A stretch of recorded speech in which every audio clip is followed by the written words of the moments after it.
Ooh, yay. That was so cheesy. Yay. Yay! Hello, everyone, and welcome to Between a Pot and a Hard Place. I'm Ralph Macchio, I think.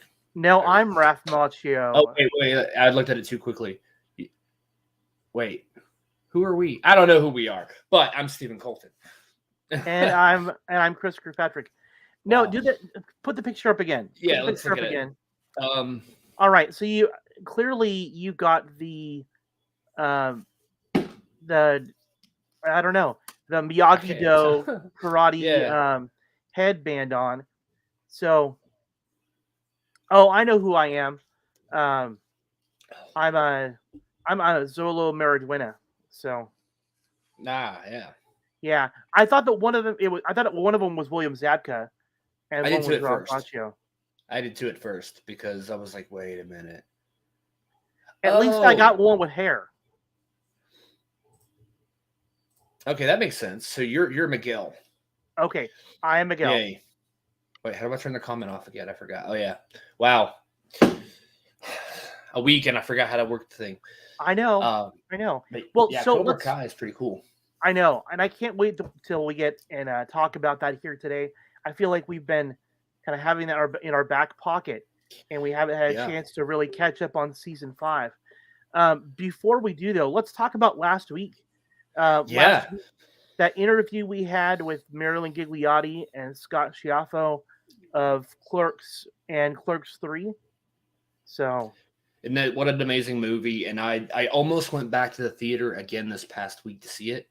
Oh, really? I almost did. I actually had the phone in my hand. I had the website for the theater. I selected the seat, all that stuff, hit purchase, and it was for a 7:15 showing, and there was an error. It didn't go through, and I'm like, wow. I'll just wait. So like I was like this close. Had it gone through, I would have been at the theater, and because I really wanted to see that movie again. Yeah. But luckily for all of us, if you don't like the movie and you're going to complain about it, you're still going to pay to watch it again on streaming and then complain about having to watch it even though you choose to do so. You can stream it, a digital rental. I don't know if the purchase is going to be up, but the digital, I believe, releases on October 14th. Okay. So I heard it's rental only. So $3.99, $4.99, whatever the typical digital rental fee is. But then I read again that it was going to be just complete digital on that date. So regardless, the Blu-ray DVD releases, I believe it was December 6th, or it could be December 7th. I know it's one of those two dates. We've got to wait all the way until December? Yeah, and I'm going to definitely own it. I remember when Jay and Silent Bob Reboot came out on Blu-ray, I think I went to back when Walmart was still open past 12 p.m. or 12 a.m., sorry. I was in there. I'm like, where's the Jay and Silent Bob movie? Where's it at? And I had to wait till like the next day, like an idiot, to get it. But I did get it. I got it for a decent deal. It's $15. I thought that was a very fair price. But yeah, I'm definitely, if it's rental only or digital only. As far as purchasing, if you can purchase it digital on October 14th, I'm going to be very tempted to buy it, but I do want a physical copy. But I might just rent it on the 14th so I could watch it again before I had the chance to own it, because I don't want to wait until December to see it again. Yeah. Well, if people are watching our video here tonight, and you didn't get a chance to go ahead and see the interview that we did last week with Scott Schiaffo and Marilyn Gigliotti from Clerks and Clerks 3, it is episode 111, or if you think about it, it's 111, just like Clerks 3. Had not even put that together. No, I mean, I had noticed it earlier in the day before we went live and everything, but it wasn't planned. It was just really cool. Then I was trying to find a cool, like 112 for Cobra Kai. I'm like, well, 112 punches an episode. Right. There's no real kind of connection. And we also need to, probably not tonight because this is more dedicated. The main chunk of this is going to be Cobra Kai that Stargirl I've been watching, and that's been really great. And I'm frozen. Oh, there we go. I was frozen for a second. You were briefly frozen, but you rethawed. I think it was that kid on Stargirl that froze me. It could be. He's like, shut up! Don't talk about that. That's not the episode. On another thing too, I wanted to touch on. I forgot to get a picture of it, but we have now seen set photos of Superman and Lois season 1 with the new Jonathan Kent. Okay, nice. They're online, and I meant to save one and put it That'd on. That'd be for season 3, right? Yes, season 3. They started filming it a little while back, and the kid, I gotta say, he resembles him a little bit. Of course, all of us, I think you and I more specifically are going to notice it because we talk to him and we're like, oh, we miss him so much. It's like your friend leaving his job and somebody else replacing him.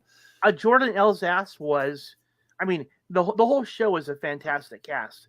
But the fact that we had met him and had talked to him for an hour about his role, that really, it just really gutted me when I found out that he had ended up, choosing not to return and them needing to recast. But I'm glad that they're not ending the show. They're still going on. Yeah, and Jordan could always come back to the show in an alternate universe as another Jonathan or a different character.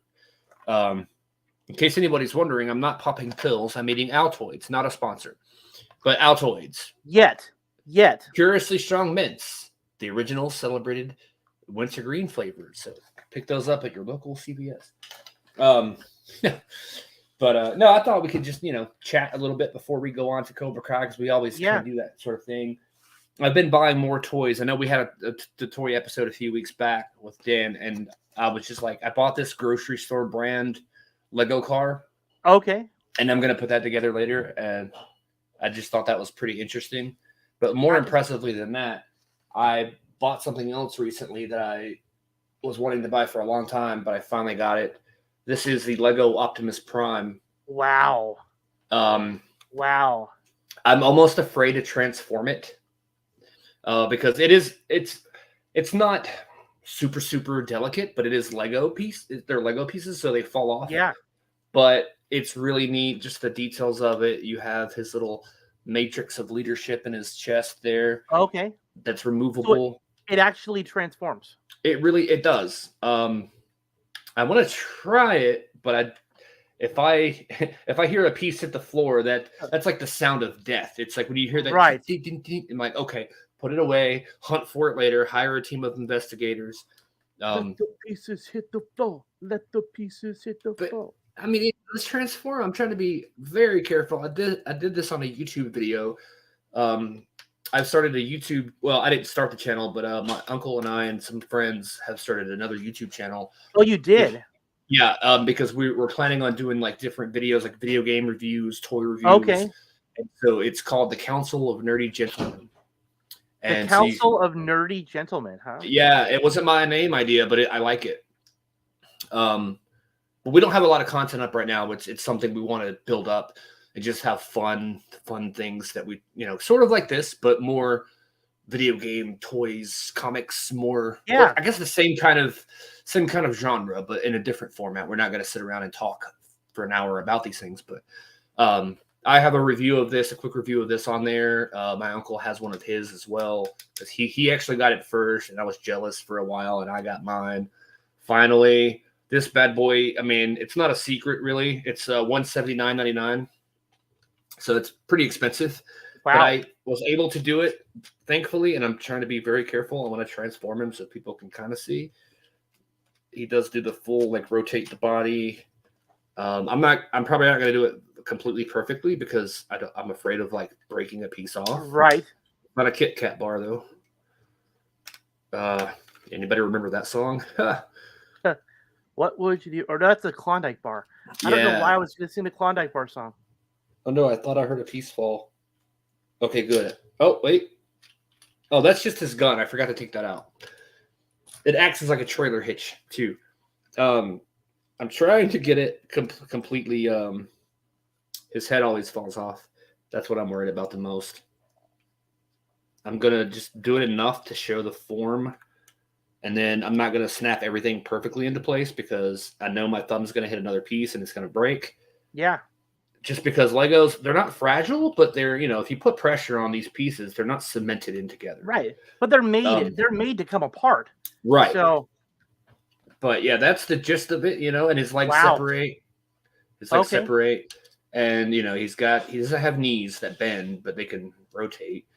But yeah, I mean, it Optimus fully Prime transforms. could do like a yoga pose with those legs. I mean, he really can, honestly. Yeah. Well, he can only go so far because of the wheels in the back, but right. I was joking. Well, I mean, he could go this far. Yeah. But yeah, it's really cool. Now I'm afraid to set this down. I'm just gonna hold it the whole time. Well, There we go. Kai. Right. That's pretty cool, Steven. Yeah, I just wanted to share that. And I didn't get it. Yeah, because after buying this one, I just didn't have the funds to get another one. But let me lay this down very carefully. Please don't fall over the next hour. Thank you. I'll fix him later. I'm just too nervous to transform him back. The Lego Delorean time machine.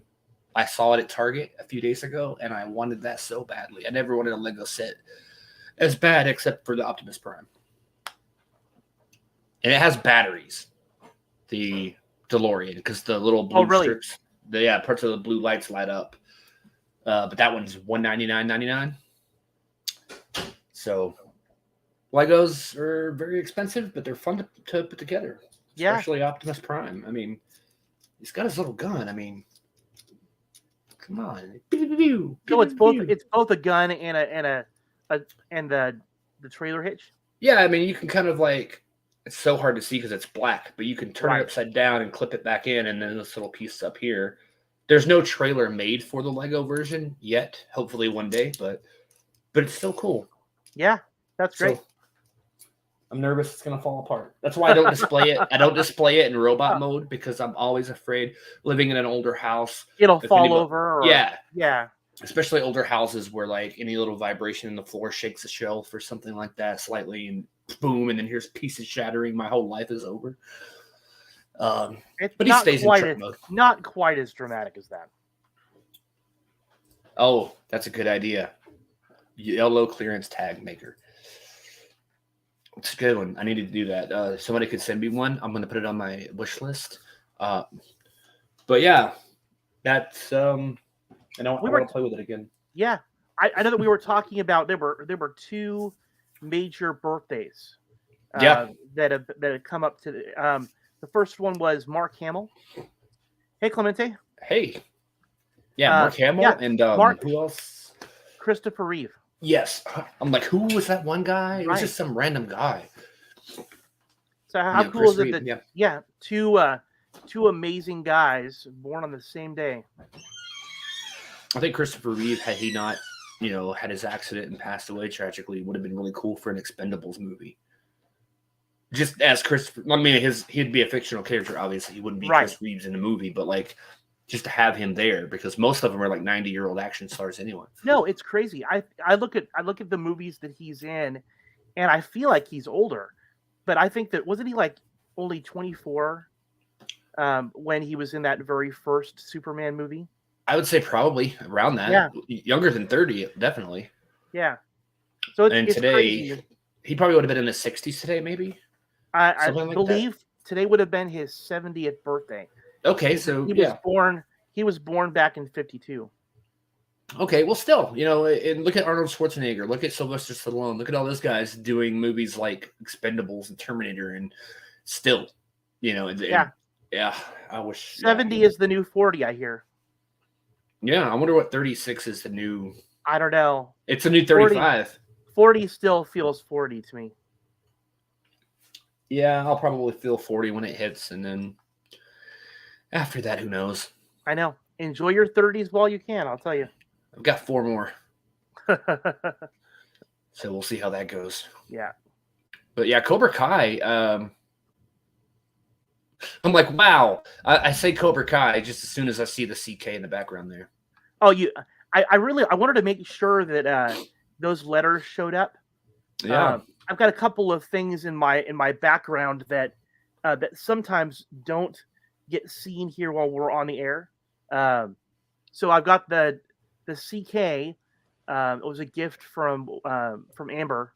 Okay. It's very one is Batman and one is Captain America, and then behind me on my door I've got a Captain America shield. So okay, cool. Yeah, I see that now. I didn't see it at first. That is really cool. I wanted to buy a shield. It was a I forget who made it. It was like a Marvel. Who makes the Marvel toys? I don't even remember. But it was like a full size shield from the not. It's not made of vibranium or anything. I mean, right. But it was still pretty cool. I think that kind of stuff is pretty awesome. I need to get some more. I have actually. You can't see it, although I could lift up the camera to kind of show on the background way up there. There's an action figure. And it's a, I wish I would have gotten it down to show that too. It's a Batman from Adam West Batman, but it's a great black and white figure. So that's pretty cool. I got that a couple of days ago. Steven, I think that you need more like pictures or something. Yeah, I need more stuff hanging up. I have a video game map and like the picture of my dad up there, and then a Nintendo poster, and that action figure. I heard some strong wind, and my lights went kind of like. Oh wow! Second. So hopefully, let's hope that we don't have any interruptions tonight. Hopefully not. All right. So Cobra Kai season 5. Are you surprised that we've made it to season 5? I would say, I would almost say yes, but then after the success of that.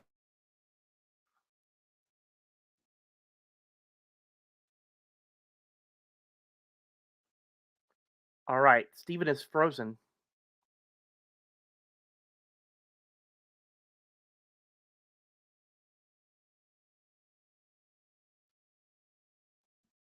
All right, Steven, are you there?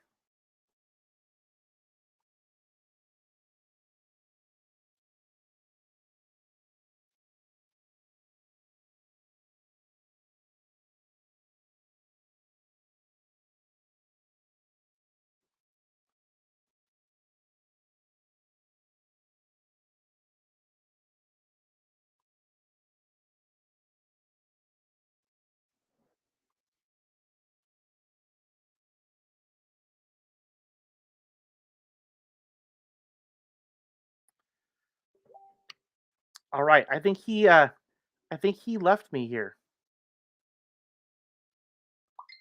Okay. Steven's internet went out. Oh wait. Oh no, sorry. All right, you're back.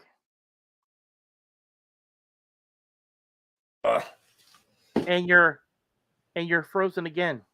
Oh. Okay, we're frozen, but yet we're back. Okay. I'm gonna try to fix it.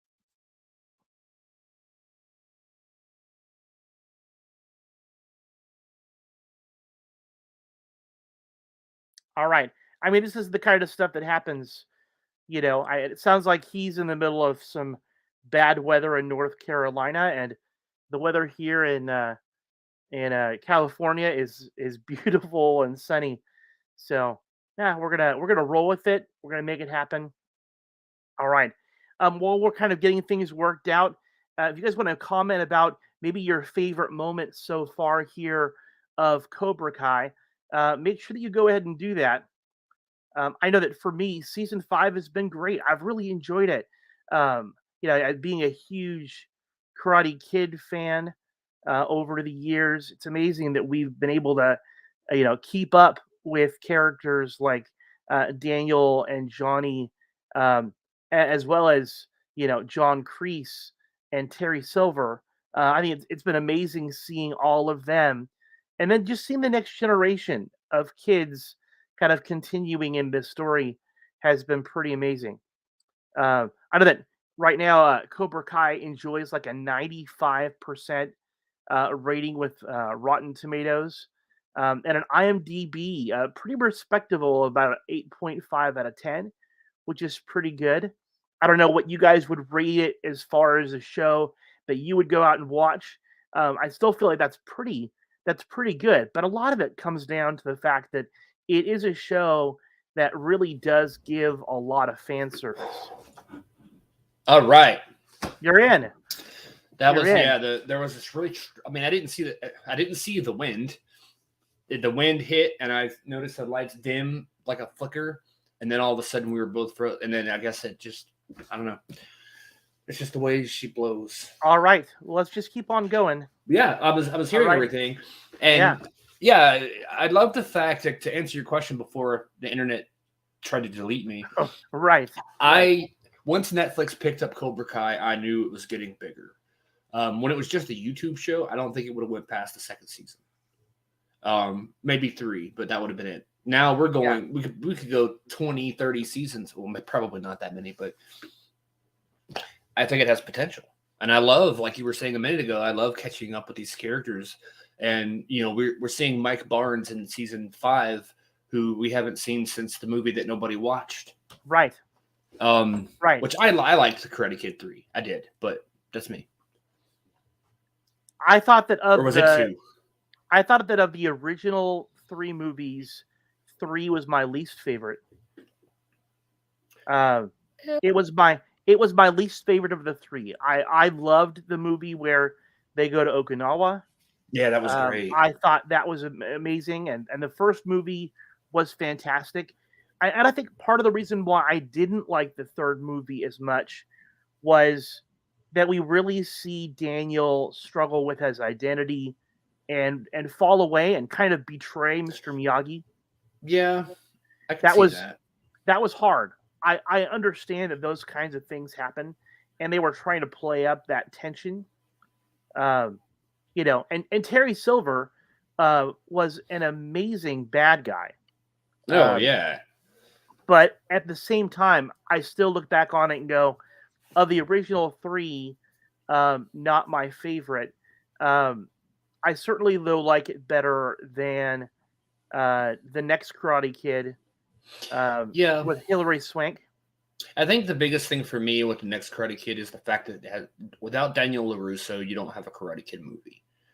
Now, I still haven't seen the Jackie Chan movie, so I can't say anything about that because I don't have anything to base it on. But just having Julie there there were funny moments, like when he walks in, forgetting she's a girl, like, oh, so sorry. There was some great moments in that, but overall, as a movie, it just felt like trying to rehash something that didn't continue on. It had nothing to do with anything else. So again, it's controversial because my wife loves the next Karate Kid. I love it. I do, but yeah. And again, I think they were working really hard to rebrand it, to make it more, women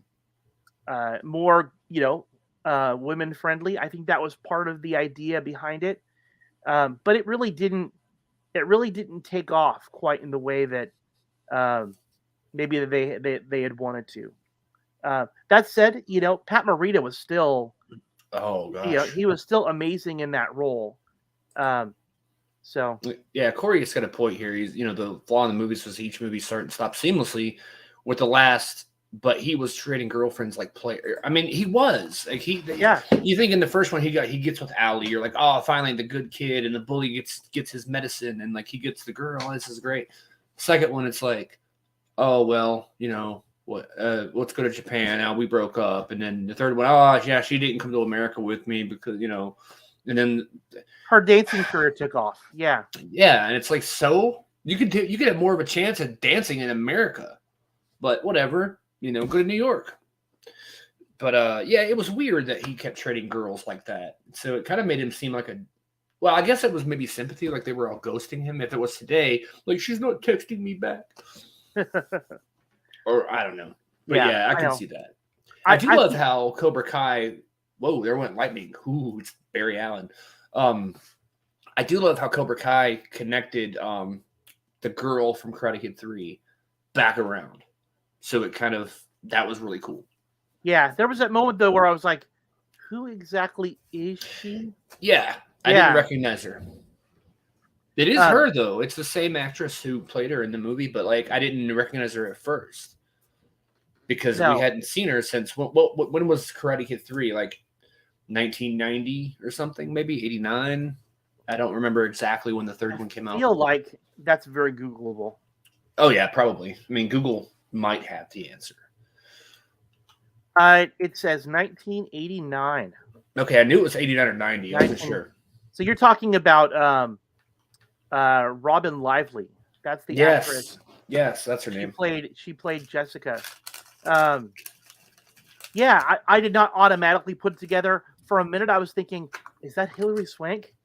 Yeah, I was like, who is this? All of these actors and actresses, they've gotten older, and you're like kind of squinting. Who exactly is it?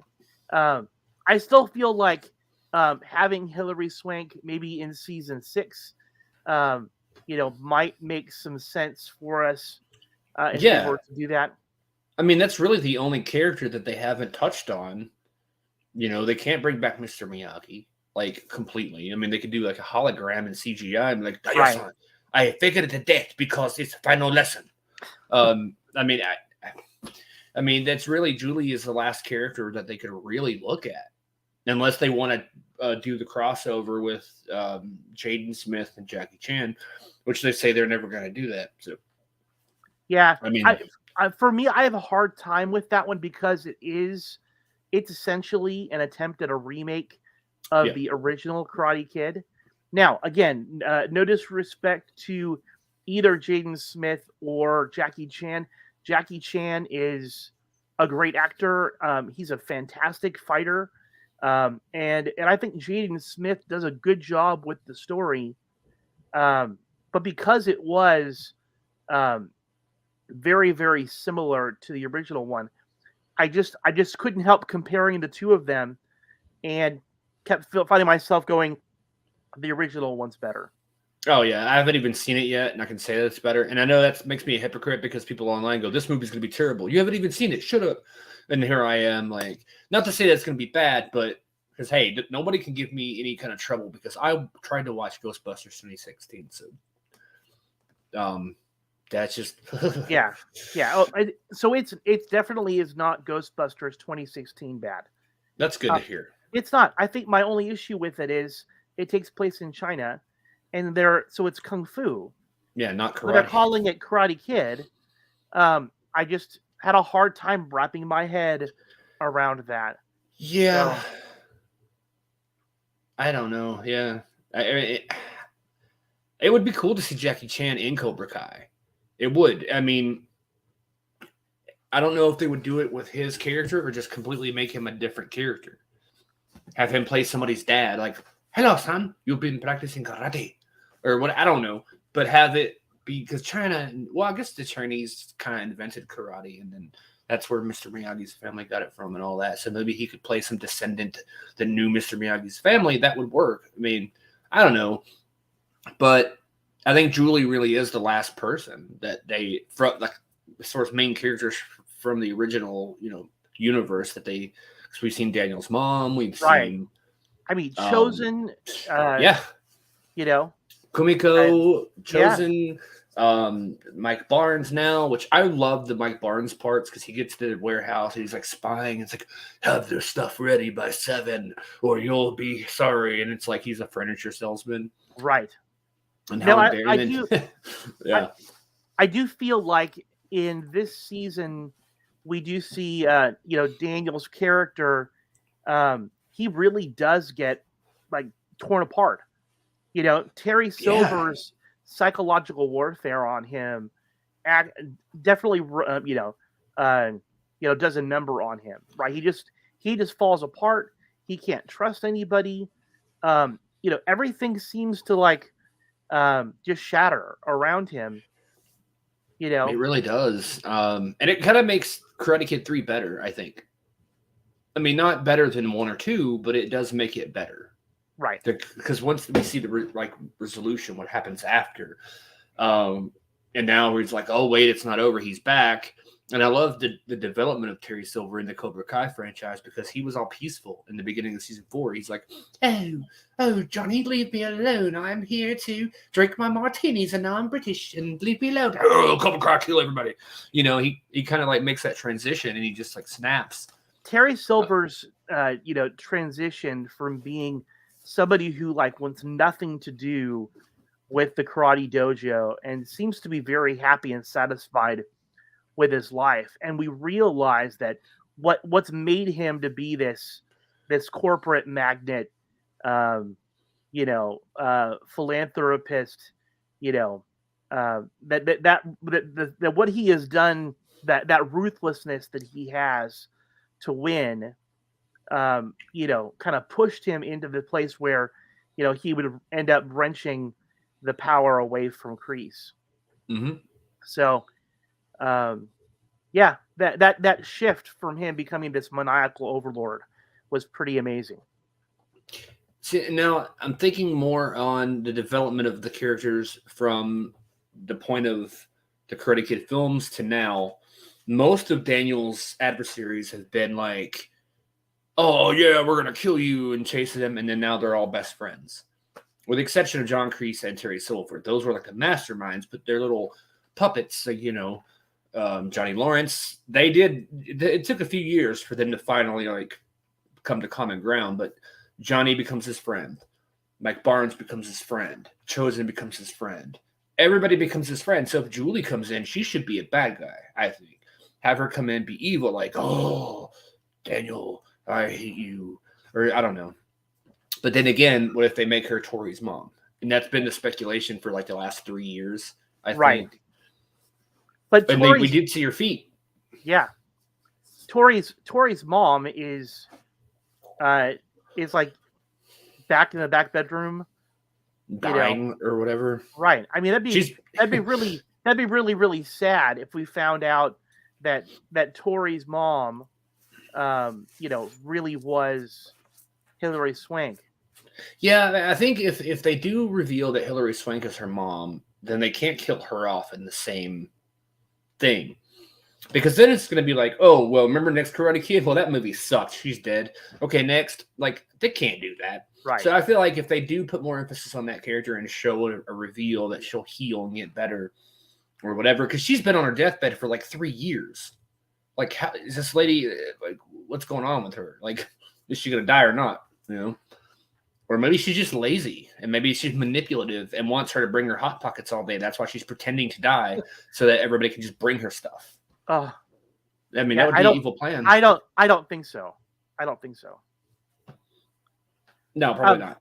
Knowing how this show is gone, and the fact that they've somehow managed to get at least cameos from all of the major players in the past, Karate Kid movies, it wouldn't shock me. I mean, they got Elizabeth Shue. I think they can. Yeah. It's possible that they could make it work. Let's talk about some of the major kind of ideas that happened here. I think that we see Johnny Lawrence and Robbie and Miguel. They're all in Mexico. That's kind of how the season starts, with the three of them. And Miguel is like on this crusade to meet his father. That he wants to find out where he comes from. He knew that his mom and his grandmother had run away, without any warning, and she'd always said that he was a bad man, and yet there he goes, and he winds up, bumping into his dad. Never reveals who he is, and at first he thinks, "Wow, my mom lied to me. This guy's great." Yeah, and it was only after he kind of got. Spends a little time with them that he realizes just how shady he is. Yeah, and I was almost expecting to see that, because I was wondering, who's his dad going to be? Right. I really thought it was going to be Danny Trejo. I don't know why, but I pictured it like, "Hey, listen, you want to come start with me?" Like, I don't know. I really thought it was going to be him, but I'm glad that it wasn't, because like he wouldn't really play a long part in it. And if Danny Trejo was in it, I would want him to play more of a part. Right. So, but yeah, he realizes like, what a dick. And then luckily Johnny and Robbie go looking for him, which I love seeing Johnny in Mexico. That was hilarious. I mean, Johnny doing anything was hilarious. Well, and he is so, I don't know, just out of his element, right? He is so completely out of his element, that he's mispronouncing words. For me, that's the funny thing. When you're a Californian, you know how to pronounce, Spanish words, but even then, he still butchered them. Found that hilarious, but this really became. For for him and Robbie, they sort of needed a bonding moment. Yeah, and I think it was very entertaining. We get to the part where, I forget what the context was, but they were, I guess, trying to win money to get back because their car got towed is what it was. He parked his car, and that was a funny interaction. He was like, move your car. He's like, yeah, that's my car. Do you like it? Like, what? He just, that language barrier, he did not know what he was saying. And then so they got to win their money back, so they start eating like peppers, like a pepper eating contest. And then that's the one moment where you see Robbie really go, okay, Dad, I love you, kind of like that sharing moment, which reminded me of a scene in Heroes. If you remember, Nathan Petrelli is was it Mexico too, with Claire when they were running from like the FBI or whatever? They were in Mexico. And then he was drinking contesting. Wow. He was in a drinking contest with some people. He passes out. She's invulnerable, so she just keeps drinking. We know the Cobra Kai writers watched Heroes. Yeah. But no, it was a very similar scene, but it was still pretty good. Didn't she end up selling one of her kidneys or something like that too? I think so, because it just grew back. Yeah. Thankfully they didn't do that in Cobra Kai. But no, I thought that was really one of those moments. Number one, that Robbie needed to spend time with his dad so that they could bond.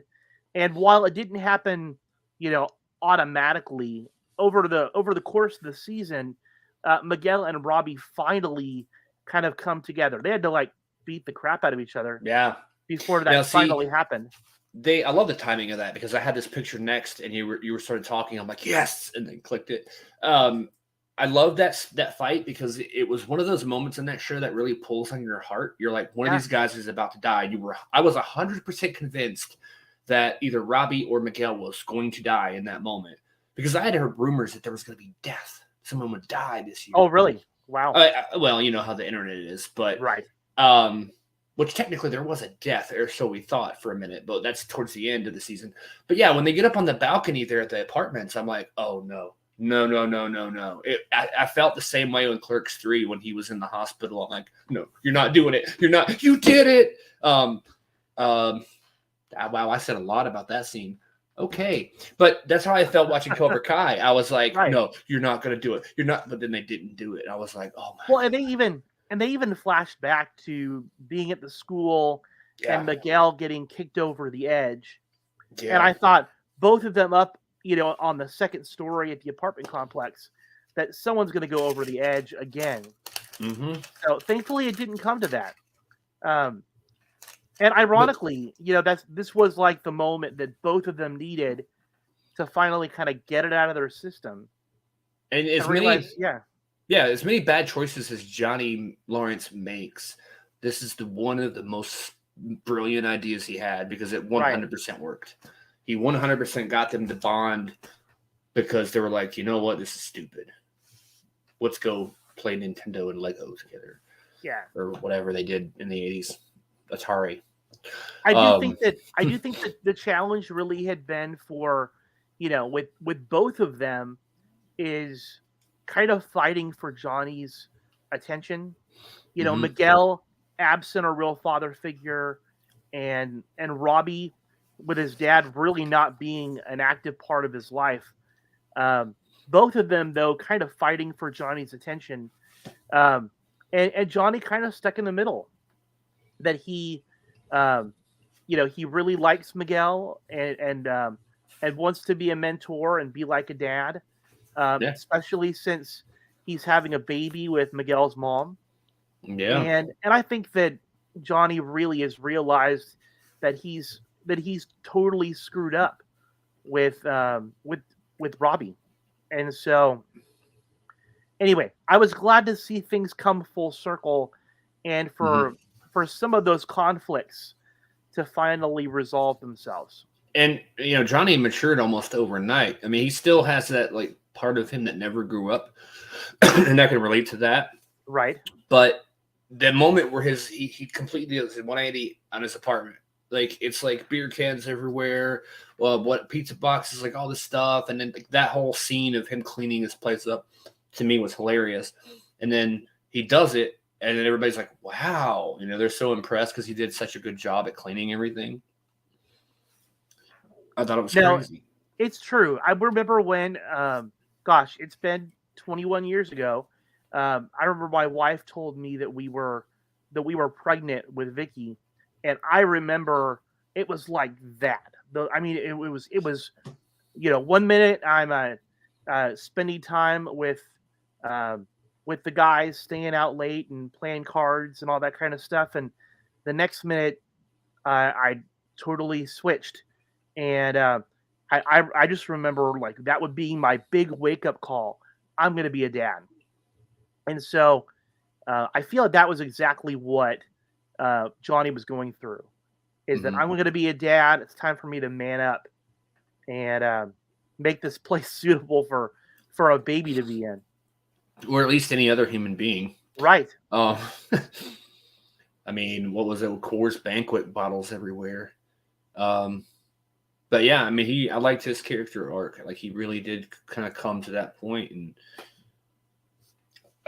gosh, what else do we have in this show? There's so much that went down. Oh, speaking of Mark Barnes, I had these pictures up here. Forgot I had them until we started talking. I'm like, oh yeah.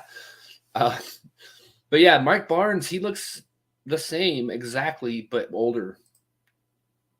I thought that was funny in my head, but it's not.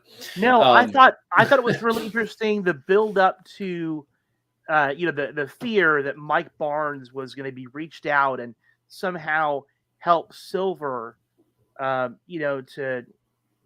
kind of execute his plan on Daniel, and to realize that Mike Barnes had somehow managed to move on with his life and be successful and be kind of a relatively respectful human being. But you're right. That whole kind of making us think that he was doing shady business. I thought that was hilarious. It was kind of a tease back and forth because Chosen comes in there and just beats the crap out of him or tries to, attacks him. And he's like, oh, my mistake, I'm sorry. And then later on, like, we see his furniture gets burned down, and then you think he's going to be evil again. And he starts like beating the crap out of them, and they're all friends again after that. I mean, he kind of helps him in the final fight of the season, and so he comes back around again. So they kind of went back and forth with that with him. So that was pretty cool. No, that he essentially kidnaps them in the limousine and takes them for a crazy joyride. That was a weird, funny scene. Yeah, he was really not the person. He was not the person that I had thought that would be in that limousine, and they're all drunk, right? So, that all of them end up at Terry Silver's house to go and attack him directly. Yeah, that was pretty crazy. It was a Cobra Kai move. And then I don't remember exactly which scene this screenshot is from, but Chosen with those size, I love that because like when he first pulls him out, and who was it he's talking to? Was it Daniel he was talking to? Or no, it's Terry Silver maybe? I don't remember, but he's like, what are you going to do, stab me? He's like, these are not for stabbing. Or maybe it was the guy he was training because Chosen goes in. Gosh, I need to watch it again. Chosen goes in and tries to be a trainer, like a kind of like a man on the inside at Cobra Kai, and tries to like infiltrate and all this. But I remember when he pulls the size out, I'm like, oh, size aren't for stabbing; they're for blocking and like disarming people. And then he said that line. I'm like, I knew it. I don't know. I felt special because I knew that. I really thought that the idea of having Chosen infiltrate Cobra Kai and be the inside man, I thought that it was brilliant. It was something I thought that Terry Silver never would have seen coming. The fact that Silver saw right through Chosen and realized that he was a plant, I thought that was, again, it just showed us how clever and conniving Silver is. Yeah, I mean that's why Silver has been such a difficult person to deal with. Kreese was all about his fists, right? Oh yeah. Kreese was an enemy that they could punch their way through, but Silver was somebody that you had to outthink. And unfortunately, what became really obvious was that Silver was thinking far too many steps ahead. He easily kind of wrapped Daniel around his finger. I mean, and very quickly too. Yeah, he did. I mean, you think about it. Daniel's marriage was almost over because of what Terry Silver did. Yeah. I mean, it was very close. I mean, his wife and left the house, took the kids, everything. Yeah. And that's really when, yeah. What a plan, too. I mean, like, Terry is so smart. But I do feel like, though, yeah, I do feel like, though, as far as all the seasons, the relationship between Daniel and his wife has been on the rocks a little bit. Yeah. A lot. Well, not a lot, but like it's gone back and forth a lot. I mean, even in the first season, they had issues, and then the second, third, every season they've had some sort of problem that they face together. And then, I almost forget that Daniel owns a car company, like a car lot dealership, because they don't really talk about it as much anymore. Which is good because they're focusing more on the karate stuff and less on like the side story of like. It's based on Cobra Kai and the karate, so I do like the fact that there's more of that. Right.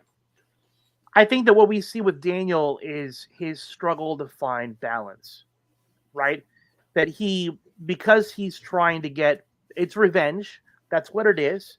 He's trying to get revenge, and he's trying to, in his mind, his crusade to end Cobra Kai. I really think it's been rather toxic for him. It really has. It pushed him to the point where he gave up. Right. He literally gave up and said, I don't care. Have it. Have the valley. The valley. I want the world, daddy boy. Right.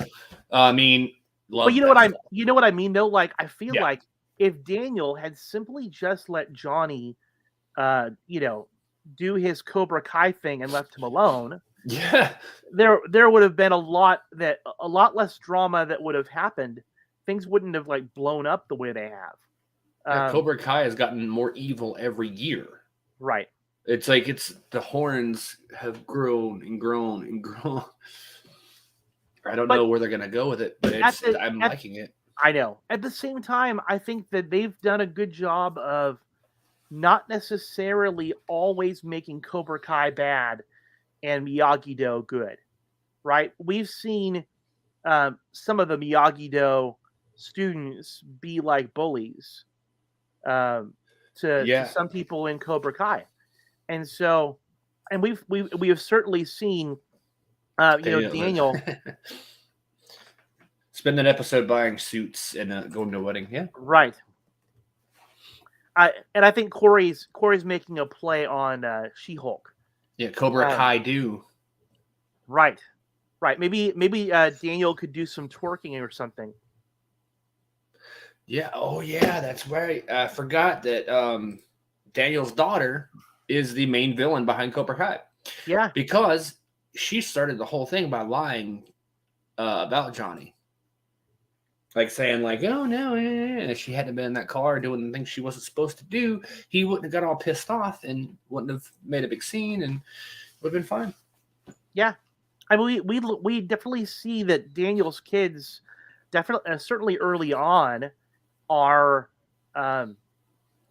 sometimes self-absorbed, and his son was a bully, and then it all kind of comes around, and he ends up getting a taste of his own medicine, but in a much bigger way. In a much bigger way, absolutely. I wanted to make sure.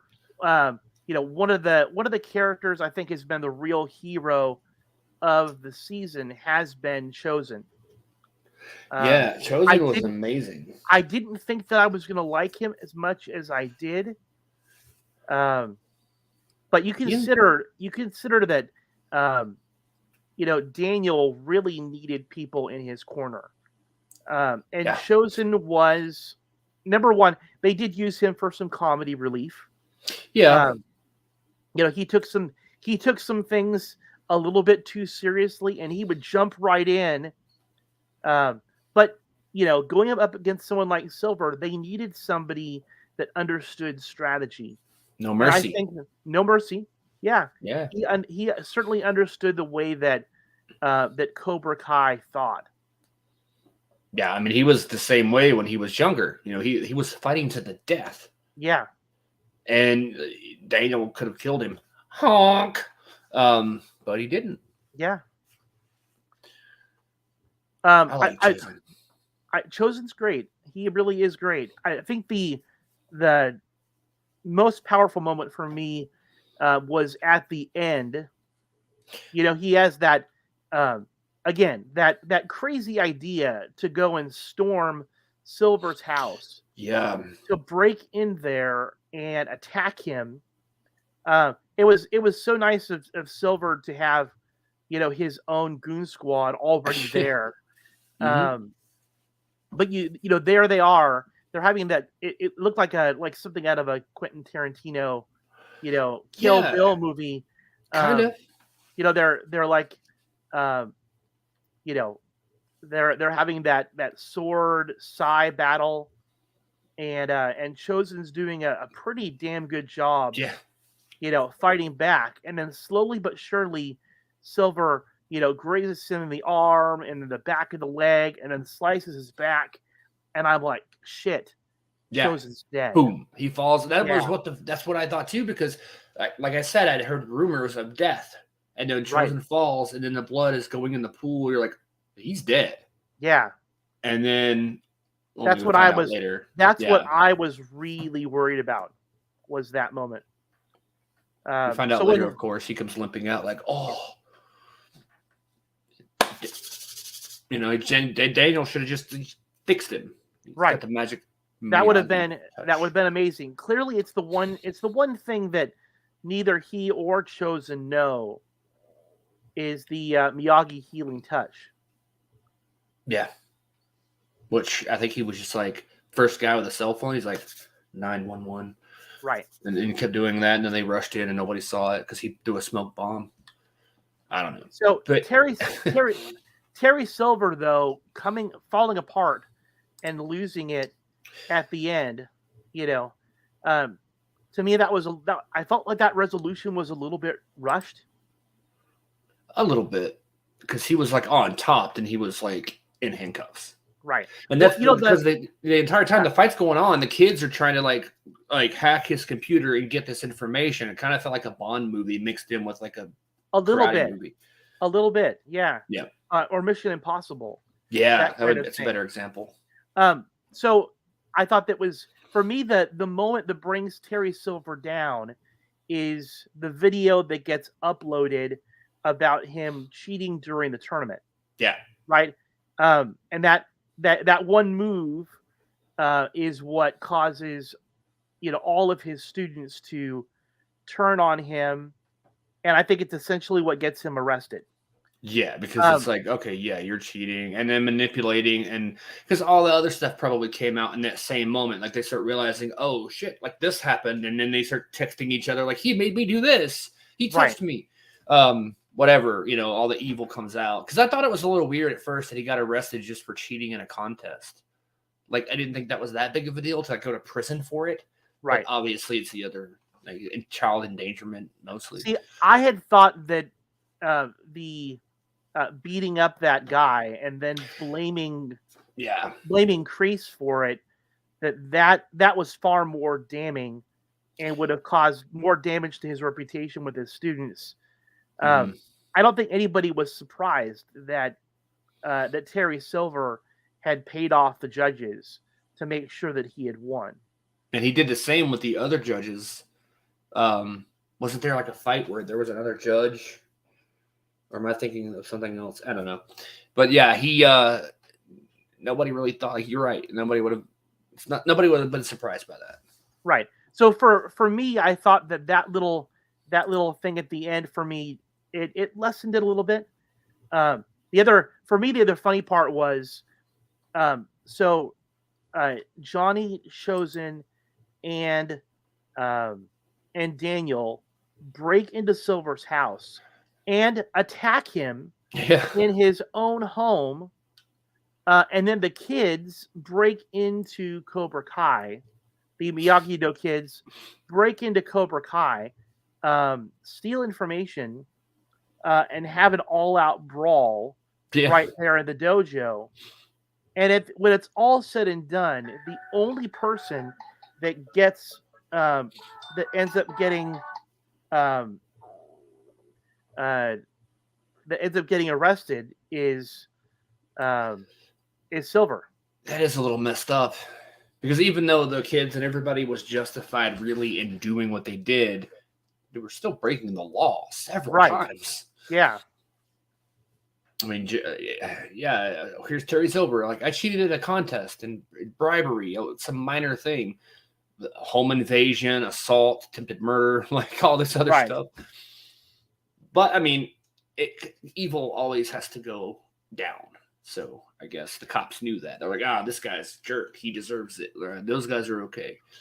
Or maybe no one really knew that they broke in. That could have been possibilities too. But yeah, at the end, we see at the very end of the Cobra Kai season that somebody mentions John Kreese. They're like, oh, what, you didn't hear? And then we see a scene that leads into this image. And that shocked me. I was like, did they really do that? Now, listen, no, they didn't. No, I knew that was a total setup. For whatever reason, I just felt like it was too perfect. Yeah. I mean, I didn't know at first. When I saw him laying on the ground, I'm like, oh, he got stabbed. But because they played with us again, you almost killed Chosen a few minutes ago. And now you're going to make us think he killed John Kreese. It's like, I don't know what to believe. I was just in this state of like, I don't know. We'll see what happens in a minute. But it was kind of cool to see him come back. Like, ha, it's just ketchup. Or whatever it was. Like jelly or whatever. Nobody stays dead on the show. And that is the good thing about it. Right? Except Mr. Miyagi. I know. Well, no, I mean, I know what you mean. I knew. If Pat Morita were alive, they probably would bring him back. Like, they probably wouldn't have even killed him off. But if he were alive, they would have killed him off and then brought him back. Right. Well, and you think about what happened with Miguel. Miguel has that near fatal accident where he was supposed to be disabled, and with a little bit of tough love from Johnny, he regains the ability to walk. Yeah.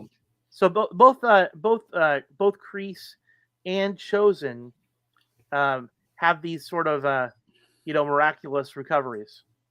Corey's right. Like, it did kind of shock me at first because, like you said, you saw it coming, but I didn't quite see it exactly that way. So when he tasted the blood, I'm like, what? Like, ew. Like, but at that point, I knew. As soon as he licked it, I was like, oh wait, he can't be dead. And he's like grabs his arm, like flings him. I'm like, yeah. So, but it's hard to believe that Cobra Kai 6 is going to be John Kreese as the main villain when he got put in his place a long time ago. Right. I mean, who knows? Well, so we don't know exactly what kind of a situation is going to happen with Kreese. I would kind of like to believe that that there is going to be some kind of resolution. There needs to be a resolution between Kreese and Johnny, because that it's always been that difficult line where Johnny's father was an asshole, and so he had always looked up to Kreese, and I think that Kreese, never having children of his own, always thought of Johnny as his kid. Yeah. And so I do feel like it's one of those loose ends that needs to get tied up. When he was in prison talking with his therapist, and he was kind of reliving people and really trying to come to terms with things, I really did feel like that coming to grips for him was important. Always two there are, a master and an apprentice. Right. So I do think that the healing for Kreese, I could see season 6 being that moment where they come together. In fact, what I could actually see is I could see with this whole thing over that Kreese ends up joining Miyagi-Do as another instructor. I would be so suspicious of that. I know I could see it happening, but I would be so suspicious the whole season. I'd be like, he's there. Right. There's a spy. He's a spy. He's a spy. Because I wouldn't put it past Kreese to go like, okay, well, I needed you guys for this, and I was happy, but then you pissed me off. So like we're at war again. What is hilarious though to me in this whole situation? So at the almost like at the exact moment when Silver gets arrested, and it's going to come out that he orchestrated the lie that got Kreese locked up in the first place. Kreese is orchestrating his breakout of prison. Yeah. I mean, if he had waited, 15 minutes, they probably would have come and let him out anyway. Yeah. Now he's going to go back to prison for escaping. Yeah. Well, I mean, maybe not escaping, but assaulting all those people in the little medical whatever. Because I don't think he could be charged with escaping prison if you were going to be let out anyway. But the attacks and all that, like, yeah, it's going to be bad. And he could have waited there, and then John Silver would have been there. Then he could have beat him up in prison. I don't know. I think we're definitely going to see that too at the end of some point in season 6. Terry Silver, or maybe season 7. Terry Silver's not gone forever. I don't see that. I did think it was pretty jacked up when Daniel and Johnny go see Kreese there at the prison, and they're trying to figure out what Silver's next move is, and they milk him for information under the guise that they're going to help him with legal representation. And Johnny slides him the paper that's supposed to have the number for his lawyer on it, and instead it says "No Mercy." I loved it. And I loved it. At the same time, I thought, wow, that's really jacked up. Kind of. That's really jacked up. But I mean, he really did deserve it. He did. It was definitely a taste of his own medicine. That the strike first, strike hard, no mercy philosophy as a way of life, it's a scorched earth philosophy. You either win or you die. Yeah. Right? And at that point, Johnny and Daniel held all the power. They really didn't. But I do wonder if he's going to hold a grudge based on that. Probably. Now that he has his freedom. We know that Tori and Kreese were in league together. Kind of. Yeah. So I wonder if that's going to continue now that he's out. I don't know. I don't see it happening because, at least not at first. If what you think happens, then I'm sure they're all going to be on some big team. But then there's going to be some other like evil element that has to creep in there at some point.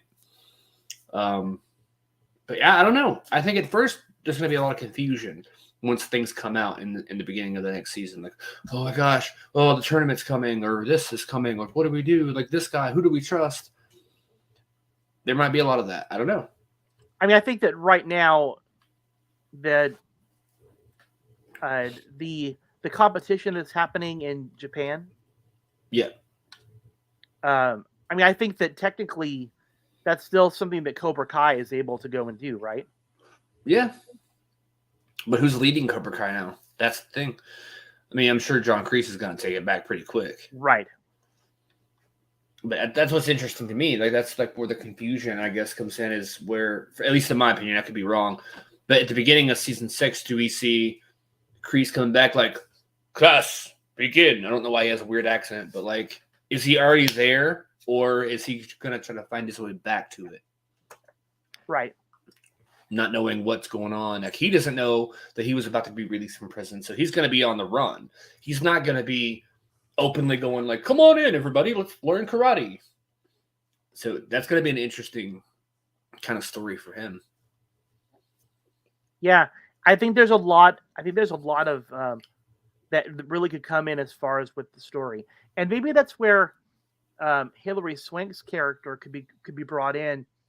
There's a lot of guy energy on this show, right? Mm-hmm. There's a lot of guy energy on this show. A lot. Terry Silver, John Kreese, Chosen, Daniel, Johnny, and the girls kind of get outnumbered a little bit. Yeah, because you really only have Tori and Samantha, like his daughter. You Right. only have those two girls really for the whole show. There's other female characters, but like as far as kids, they're the main focus of the girls, and it's just Yeah. two of them. The guys there's like 50. So I mean, I think they are missing that one element of that. It might not be Hilary Swank necessarily, but if it isn't, they better bring her back. She better do it. Hilary Swank, I know you watch the show. Right. I know you watch this show every week and you lay in bed at night thinking about me, and I'm flattered. But if you could do us all a favor and just go to Cobra Kai and be like, give me a job. I'm sure. I would put down hard money that she has been approached more than once about coming and doing it. Probably. Oh, yeah. I mean, it might have been her leg or both legs, I guess, in that bed that we saw. It could be Hilary Swank's legs. Now everybody's going to be like, oh, yeah. And they're going to go every movie, like Google, like, which movie does Hilary Swank show her feet? And then they're going to examine scenes and compare them to see if they're the same foot. I hope that's not what it is, though. I hope that's not what it is. Oh, well, that's what I'm going to do the rest of the night. No, it'd be too much trouble. I don't care about that. Well, I think we've covered my feet. It was my feet. Sorry, it was your feet.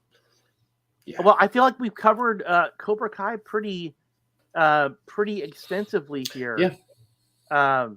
It does make me wonder though what's left for the story besides some kind of resolution. I mean, I know how things go. As long as there's money to be made, they're going to keep churning them out. Oh, as long as they possibly can. But what I really want for this show is a really, really, really well thought out resolution. That's what I want for it. Yeah, I don't want to see them end it on a weird note. Like not like a Heroes or anything like that. They have to go out on a strong high note, like you said, because otherwise, what was the point? What was the point of it all if they don't? Because even Karate Kid 1 ended on a positive note. Yeah. Where Johnny was like, Daniel, you're all right, and yay, and then it ate away at him. So like they did it right. And then there's also the news that there's a new Karate Kid movie coming. I heard about that. Not very soon, like 2024. But still, it's coming, and they say it is connected supposedly to the original universe, the original franchise, Karate Kid. That's weird.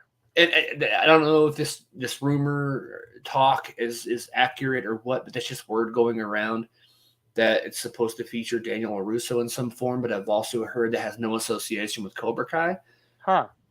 Maybe it's the fact of maybe Ralph Macchio is going to be in this movie, but it's no one on the crew working Cobra Kai that's writing or producing. I don't know. It's all the news just came out like recently, so it's hard to say what we're going to get. I know. I mean, maybe it's the multiverse. Maybe there's multiple versions of Karate Kid out there, and it's Karate Kid, but it's not the Karate Kid that we're familiar with. I mean, the only thing left is having, Vin Diesel come in a black Dodge Charger and be like, family on Cobra Kai. Right. I mean, that would be interesting. That'd be very interesting. Anything is possible. As long as they don't have a battle in space. If they fight in space, that might do it for me. Because watching the Fast, Furious, Angry Car 9, whatever movie, whatever the title, they change the title like every time they make one. But they drive cars into space. Really? Okay, I gotta say this because I had my wife watch F9, and I told her, yeah, it's what I call it. I call it F9. I said, honey, as long as you watch this as a comedy, if you watch this movie as a comedy, then you're going to love it. If you watch this as a serious movie about car culture and racing, you're going to be horribly disappointed. And we spent the entire movie just laughing our asses off. It's a good one. I mean, it is. It's stupid, but it's good. But I don't want Cobra Kai and the Karate Kid to reach, such levels of ridiculousness. Strap a rocket to the roof of the Eagle Fang van. I mean, they could. Yeah. Wow, well, then get into a karate battle with Martians. Oh, brother, man. Wow. Yeah, like it's gonna be the Avengers or something. Thanos pops up and he's like, and then Johnny Lawrence like, "Don't you do it!" I'd watch that movie. Yeah. All right. I feel like we have reached the end of our conversation here tonight. Thanks to you guys who are watching here, who love Cobra Kai and Karate Kid as much as we do. If you haven't already, make sure that you hit that subscribe button or share this with somebody else. And and check out our interview with Scott Schiaffo and Marilyn Gigliotti from last week, because that was so much fun. It was, and I was gonna say go out and see Clerks 3, but I think today might have been the official last day that it was. Oh, really? Filming. Yeah, but October 14th digital release. Yeah. Just a little over 2 weeks away. Yeah, go stream it and then buy a copy when it's available. Yeah, comes out on Blu-ray and DVD. I believe it's December 6th, and I'm gonna buy at least one copy. I might buy two just to be able to like, oh look, it's precious, and then pet it. You've got one to watch and one to display. Yeah. I should have kept my Dogma Blu-ray. I sold that a while back because it's very valuable now. You guys, like, you should, if you want to buy Dogma, the old movie, then you need to buy it on DVD, because if you buy it on Blu-ray, you're spending at least $80. It's just a popular movie. It's crazy how sometimes a $5 bin movie ends up being worth almost $100 like 10 years later. Crazy. But oh wait, still have an hour to see here on the West Coast. That's true, because it usually does play at 7 p.m. So go out if you're on the West Coast and it's still playing in a theater near you. Go see Clerks 3. Yeah, in 52 minutes. It's a good movie. It's a really good movie. You can thank us later. Yeah, and then tell us how you like it. If you have seen Clerks 3, go watch our interview with Scott and Marilyn. Hit us up on Twitter. You've seen all the little, not links, but all the little social media feed handle things down there. That's really all we can say. Go buy a Lego Optimus Prime. And if you want to buy the Lego Home Alone house and just don't feel like putting it together, just ship it to me. I'll put it together. Lego is amazing. Yeah. All right. Well, hey guys, have a good night. Steven, it's been great. Yeah, it's been awesome. Despite the weather issues. I'm glad we just kept on trucking. Yeah, didn't blow me away. All right, well, we'll get with everybody next week, and we'll be talking about Stargirl and probably a variety of other things. Hopefully I don't go broke buying a bunch more Transformer toys or Lego or anything else, but we'll see what happens. You'll forgive me if I don't hold my breath.